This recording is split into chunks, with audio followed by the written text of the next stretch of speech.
Justice of the Peace Courts are regarded as the courts closest to the citizens in that you don't need to hire a lawyer to defend yourself against criminal charges or file a civil lawsuit.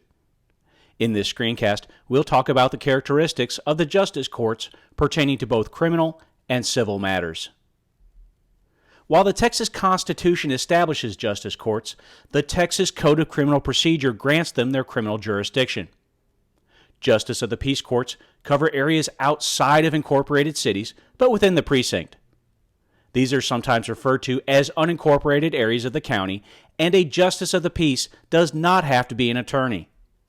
This means if you wanted to, after you finish your law enforcement, corrections, or law career, you could use your experience to run for election as a justice of the peace. Justice courts have original jurisdiction of criminal cases punishable by fine only, in other words, C misdemeanors. Justice courts also have jurisdiction over certain offenses in the Alcoholic Beverage Code, which are fine only. Justice of the Peace Courts also serve as a small claims court. Let's say you hire a plumber to come to your house to fix a leaky faucet, but instead he makes a mistake and causes $2,000 in damage and refuses to pay for it. Your legal course of action is to file a small claims lawsuit against him in the Justice of the Peace Courts. Now, under ordinary circumstances, if you're suing for $2,000, you could quite easily exceed $2,000 in hiring an attorney and paying court costs. Filing the claim wouldn't be worth it, and the plumber would not be held accountable for the damage he did. In a justice court, though, you need not be represented by an attorney and can file and pursue the lawsuit yourself and avoid the cost of an attorney. This benefits the public by keeping the threat of monetary damages real. Private individuals or businesses have an incentive to not cheat others in non-criminal ways with the presence of the small claims function in justice courts.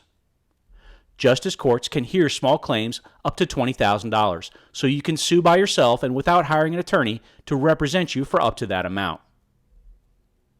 Since there are often more than one Justice of the Peace precincts within the same county, the Code of Criminal Procedure addresses how those precincts and justices will work together handling criminal defendants. According to the Code of Criminal Procedure, a defendant must be tried in the precinct where the offense was committed, in the precinct in which the defendant resides, or in any other precinct in the county with the defendant's consent. If in a county of a population of 3.3 million or more, the defendant may be tried in the adjacent precinct where the offense was committed, or if there is no JP in the precinct where the offense was committed, for instance, if the JP dies or is removed from office and a new one has not been appointed or elected, a defendant must be tried in the next adjacent precinct or the precinct where the defendant resides. The Code of Criminal Procedure also specifies a Justice of the Peace shall have the power to take forfeiture of bonds. This is to collect money when a bond is revoked.